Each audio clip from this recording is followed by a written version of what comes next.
Welcome to social post. నేను Nihal. So NRS చాలామంది USA కానీ, మిడిల్ ఈస్ట్ కానీ, ఈవెన్ ఆస్ట్రేలియాస్ కానీ అక్కడికి వెళ్ళి ఎంతో కొంత డబ్బు అనేది సంపాదిస్తారు. సంపాదించిన డబ్బుతో ఇండియాలో ఇన్వెస్ట్మెంట్ చేయాలని అనుకుంటారు. కేవలం రియల్ ఎస్టేట్ మీద ఇన్వెస్ట్మెంట్ చేస్తారు. సో ఆ రియల్ ఎస్టేట్ ఇన్వెస్ట్మెంట్ అనేది కరెక్టా రాంగా, దీని గురించి మాట్లాడడానికి సర్టిఫైడ్ వెల్త్ మేనేజర్ రేవంత్ చల్మల గారు ఉన్నారు. సార్తో మనం మాట్లాడదాం. Hello sir, welcome to social post. Thank you అండి. సార్, ఇప్పుడు ఎన్ఆర్ఎస్ ఎవరైతే ఉన్నారో, సో వాట్ ఎవర్ యూఎస్ఏ కానీ, మిడిల్ ఈస్ట్ కానీ, ఇంకా చాలామంది ఇతర దేశాలకు వెళ్ళి సంపాదిస్తారు. సంపాదించిన డబ్బుతో ఇండియాలో ఇన్వెస్ట్మెంట్ చేద్దామని అనుకుంటున్నారు. కేవలం రియల్ ఎస్టేట్ మీద వాళ్ళు ఇన్వెస్ట్మెంట్ అనేది చేస్తారు.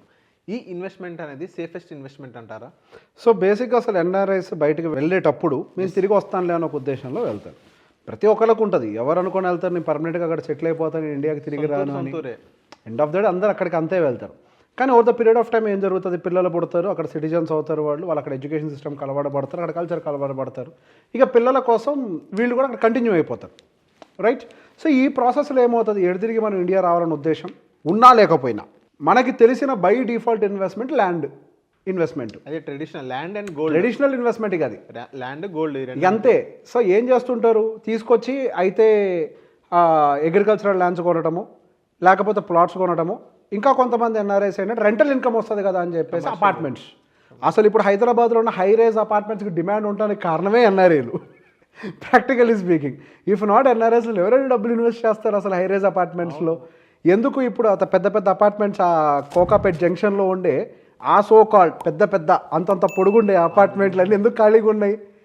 మెజారిటీ ఇన్వెస్ట్మెంట్ పాయింట్ ఆఫ్ వ్యూలో ఉన్నాయి చాలామంది అక్కడ, రైట్? సో బేసిక్ ఇక్కడ ఫస్ట్ అన్నిటి విడివిడిగా చెప్తా. అపార్ట్మెంట్ కొంటే ప్రాబ్లం ఏంటి, అగ్రికల్చరల్ ల్యాండ్ కొంటే ప్రాబ్లం ఏంటి, ఎనీ కైండ్ ఆఫ్ ల్యాండ్ కొంటే ప్రాబ్లం ఏంటి, గుడ్ బ్యాడ్ రెండు మాట్లాడదాం. ఓకే. సో ఫస్ట్ అపార్ట్మెంట్ విషయంలోకి వద్దాం. యూజువల్గా అసలు అపార్ట్మెంట్ ఎందుకు కొంటారు వాళ్ళనంటే ఇట్ ఈస్ మోర్ సెక్యూర్డ్. మనం అగ్రికల్చరల్ ల్యాండ్ కొన్నా దాన్ని ఎవరు కాపాడాలి, ఎవరు చూడాలన్నది ఒక కన్సర్న్ అయితే, రెండో కన్సర్న్ వచ్చేసరికి మనకి రెంటల్ ఇన్కమ్ వస్తుంది అనేది రెండో కన్సర్న్.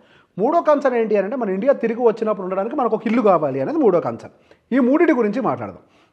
ఫస్ట్ ఏం చెప్పాం మనము, security point of view. Yes, 100% when compare to other assets మీకు సెక్యూరిటీ పాయింట్ ఆఫ్ వ్యూలో అపార్ట్మెంట్ బాగా పనిచేస్తుంది. కానీ అదర్ రెండు పాయింట్స్తో కూడా కంపేర్ చేసి చూద్దాం. ఇక్కడ మీరు ఉండట్లేదు, మీరు ఎక్కడో వేరే దేశంలో ఉంటున్నారు, మీరు ఇక్కడ రెంట్కి ఇస్తున్నారు, మీరు ఎప్పుడు 5 ఏళ్ల తర్వాత రావాలని అనుకుంటున్నారు అనుకోండి. సో బేసిక్ ఏమవుతుంది, అప్పటిదాకా రెంటల్ ఇన్కమ్ వస్తుంది కదా అని చెప్పేసి కొంతమంది అంటే ప్యూర్ రెంటల్ కోసమే కొంటారు. ఎందుకు రెంటల్ కోసం ఇండియాలో ఇన్వెస్ట్మెంట్ పెడతారంటే వాళ్ళు అక్కడ ఆ దేశంలో పెట్టుబడులు పెట్టి రెంటల్ ఇన్కమ్ సంపాదించాలని చూశారు.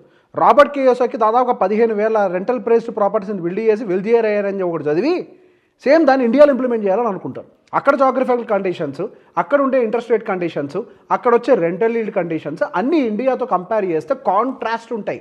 యూఎస్ కానీ, యూఏఈ కానీ, ఆస్ట్రేలియా కానీ, కెనడా కానీ ఇవన్నీ కూడా ఇమిగ్రెంట్ బేస్డ్ కంట్రీస్. వేరు వేరు దేశాల దగ్గర నుంచి, అంటే అసలు ఆ దేశంలో ఉండే జనాల కంటే బయట వాళ్ళు ఎక్కువ ఉంటారు అక్కడ, రైట్? ఎక్కువ బయట నుంచి వచ్చి సెటిల్ అవుతూ ఉంటారు. సో ఏమవుతుంది, యూజువల్గా ఇమిగ్రెంట్ బేస్డ్ కంట్రీస్లో రెంటల్ ఈల్డ్ అనేది చాలా ఎక్కువగా వస్తుంది. అమెరికాలో బేస్ కేస్ సినారియోలో 5%, 6% అనేది ఇది వస్తుంది rental yield. At the same time గత సంవత్సరాల్లో వాళ్ళ దగ్గర ఉండేటువంటి ఇంట్రెస్ట్ రేట్ 2%కి వచ్చేది. 2% అప్పు తీసుకొని 5%కి రెంట్కి ఇచ్చా, సూపర్ డీల్, పనిచేసింది. సేమ్ ఇక్కడ ఇంప్లిమెంట్ చేద్దామని అనుకుంటారు. బేసిక్గా వాళ్ళు ఈ లాజిక్ని ఆలోచించలే, ఇక్కడ వస్తుంది కదా ఇక్కడ కూడా వస్తుందని పెట్టేస్తారు. కానీ ఇక్కడ లాజిక్ ఏం పని చేయదారంటే వాళ్ళు 9%కి ఇంట్రెస్ట్ తీసుకొని 3% ఇంట్రెస్ట్ కలెక్ట్ చేస్తారు. ఎంత కాంట్రాస్ట్ ఉంది, అక్కడ తక్కువ తీసుకొని ఎక్కువ ఇచ్చారు, ఇక్కడ ఎక్కువ తీసుకొని తక్కువకి ఇస్తున్నారు. సో ఈ రెంటల్ ఈల్డ్ కాన్సెప్ట్ ఇండియాలో పనిచేయదు. సరే ప్రాపర్టీ పెరుగుద్ది కదా అని అనుకుంటున్నారు అనుకోండి. ఇప్పుడు వచ్చే ఏ హైరైజ్ బిల్డింగ్ అయినా కానీ అన్డివైడెడ్ ల్యాండ్ షేర్ 17 గజాలు 16 గజాలు ఇస్తారు. గజం ₹1,00,000 వేసుకున్నా కానీ ₹1,50,00,000 ప్రాపర్టీలో టోటల్ ల్యాండ్ వాల్యూ 17 లక్షలే. మిగతాదంతే శూన్యం, గాలికి కట్టాం డబ్బులు.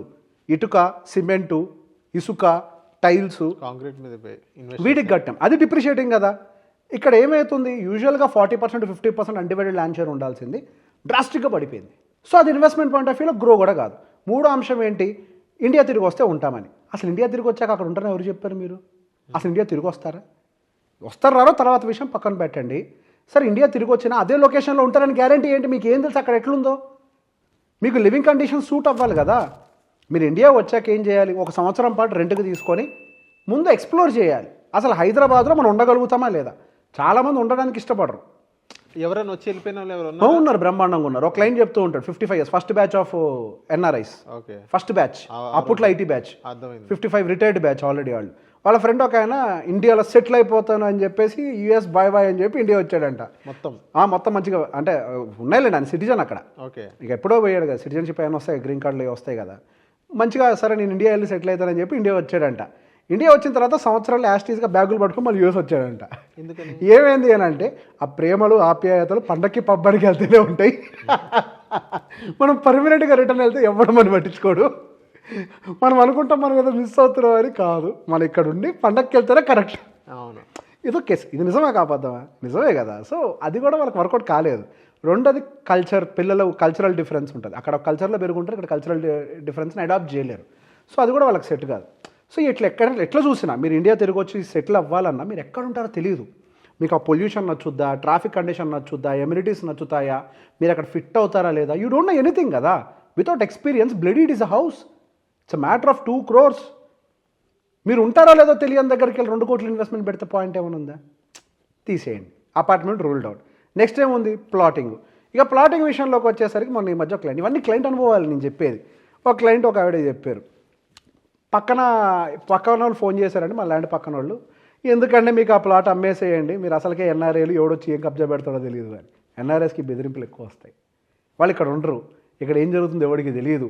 ఒక ఎన్ఆర్ఐ అట్లా పోయి ఇట్లా వచ్చే లోపల అక్కడ ఎవడో షెడ్ వేసుకొని ఉంటాడు, ఇంకెవడొచ్చి షాప్ పెట్టి ఉంటాడు, ఏదేదో జరుగుద్ది. ఇప్పుడు గవర్నమెంట్ భూములు పొరంబొక్ భూమి అంటాం కదా, ఇండియాలో ఎన్ఆర్ఐ భూములు కూడా పొరంబొక్ భూములతో సమానం. అవునా? అంటిల్ అన్లెస్ ఇక్కడ ఎవడొచ్చి పట్టించుకోకపోతే, పేరెంట్స్ ఉండే ఎవరో ఒకరు పట్టించుకుంటే ఇది వేరే కేసులే, కానీ పట్టించుకునే వాళ్ళు లేరు అని అంటే ఇట్ ఈజ్ ఈక్వల్ టు పొరంబొక్ భూమి. ఇది ఇంకో problem. So basic at least apartment కేసులు ఏమవుతుంది అంటే what ever you have invested is mostly white. అదే ఇక్కడ ల్యాండ్లో ఇన్వెస్ట్ చేసేటప్పుడు మీరు వైట్ మనీ ఇన్వెస్ట్ చేస్తారా? మీరు అక్కడ పెట్టుబడి ఇండియాకు పంపించేటప్పుడు ప్యూర్ వైట్, అక్కడ ట్యాక్స్ కట్టి ఇక్కడ ఇండియా పంపించారు. మీ చేత్తో మీరే మళ్ళీ దాన్ని బ్యాంక్ నుంచి విత్డ్రా చేసి బ్లాక్ చేసి వాడికి కట్టారు. రేపు మీకు అవసరమై అమ్మి రిటర్న్ తీసుకెళ్ళాలి అని అంటే మీకు వైట్ వస్తుందా, బ్లాక్ వస్తుందా? వైట్ వస్తుంది. మొత్తం వైట్ రాదు, మళ్ళీ సగం బ్లాక్ సగం వైట్. మరి ఆ బ్లాక్ని వైట్ ఎట్లా చేస్తారు? అదే అది కొన్ని కేసెస్లో కేవలం ఒక 40-50% ఎంతో కొంత వైట్ వస్తుంది కదా, ఎంతో కొంత వస్తుంది. మరి మిగతా బ్లాక్ ఏం చేస్తారండి? అది ఇండియా దాటి వెళ్ళాలి క్యాష్. ఎట్లా తీసుకెళ్తారు? అదేమన్నా విజయవాడ నుంచి హైదరాబాద్ వచ్చేది బ్యాగులో పెట్టుకొని రావడానికి? కాదు కదా. ఇండియా నుంచి అమెరికా పోవాలి, ఇండియా నుంచి యూఏఈ కంట్రీకి పోవాలి, ఇంకో దేశానికి పోవాలి, సింగపూర్ పోవాలి, ఆస్ట్రేలియా పోవాలి. ఎట్లా పోతాయి డబ్బులు? బ్యాంకులో వేయాలి కదా. ఎట్లా వేస్తారు? కోట్ల రూపాయల ట్రాన్సాక్షన్ ఎట్లా చేస్తారు బ్లాక్ వస్తే? Is that possible? 2 సరే, అమ్మేటప్పుడు మొత్తం వైటే అమ్మారు, కొనేటప్పుడేమో 30% వైట్ కట్టి 70% బ్లాక్ కట్టారు, అమ్మేటప్పుడు 100% వైట్లో అమ్మారు. ప్రాఫిట్ గెయిన్ ట్యాక్స్ ఎంత వస్తుందో తెలుసా మీకు? క్యాపిటల్ గెయిన్స్ ఏ రేంజ్లో కట్టాలి తెలుసా? ఎంత లాస్ అవుతారో తెలుసా? అసలు మీరు ఇండియాలో ఉంటారో ఉండరో తెలియదు, రీపాట్రియేషన్ ఇష్యూస్ ఉంటాయి మీకు ఇక్కడ. ఏమీ తెలియకుండా ఇండియాలో ఎట్లా ఇన్వెస్ట్మెంట్ పెట్టారు మీరు? అసలు మీ ఫ్యూచర్ ఏంటో తెలియకుండా. ఇక అగ్రికల్చరల్ ల్యాండ్స్ అంటారా? అసలు ఎందుకు కొంటారండి agricultural land? NRL agricultural land కొనకపోయి ఉంటే ఇండియాలో అగ్రికల్చరల్ ల్యాండ్ పెరిగేదే కాదు, రైతుకు అంత ఎక్స్పెన్సివ్ అయ్యేదే కాదు. ఎందుకండి? ఎన్ఆర్ఐ వ్యవసాయం చేయరు కదా. ఇప్పుడు ఊర్లో గొప్పగా పేరెంట్స్ చెప్పుకోవడం కోసం తప్పించి అగ్రికల్చరల్ ల్యాండ్ మీకు దేనికి పనికి వస్తుంది?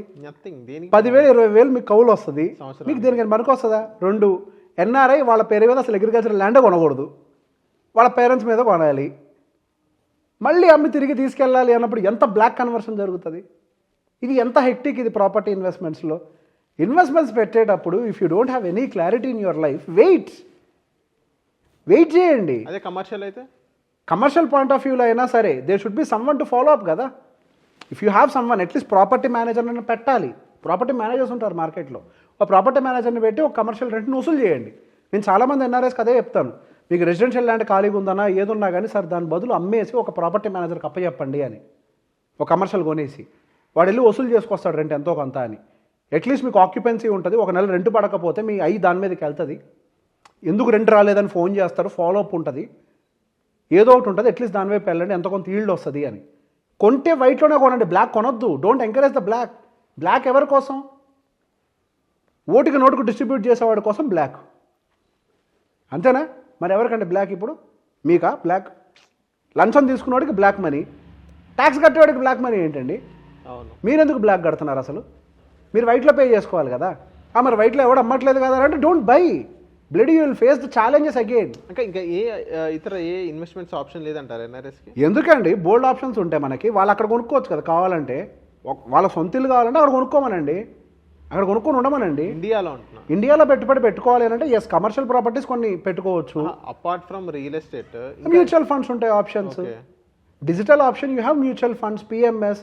C the point here is అంతసేపటి మ్యూచువల్ ఫండ్స్ అంటే ఈక్విటీ అంటే ఓన్లీ స్టాక్స్ అంటారు. నో, మ్యూచువల్ ఫండ్లో గోల్డ్ లేదా, డెట్ లేదా, రీట్స్ లేవా, వాళ్ళు కూడా అక్కడ నుంచి ఎక్కడి నుంచైనా పెట్టచ్చు, మానిటరింగ్ చేసుకో హ్యాపీగా పెట్టచ్చు. లీగల్ మెథడ్ అది.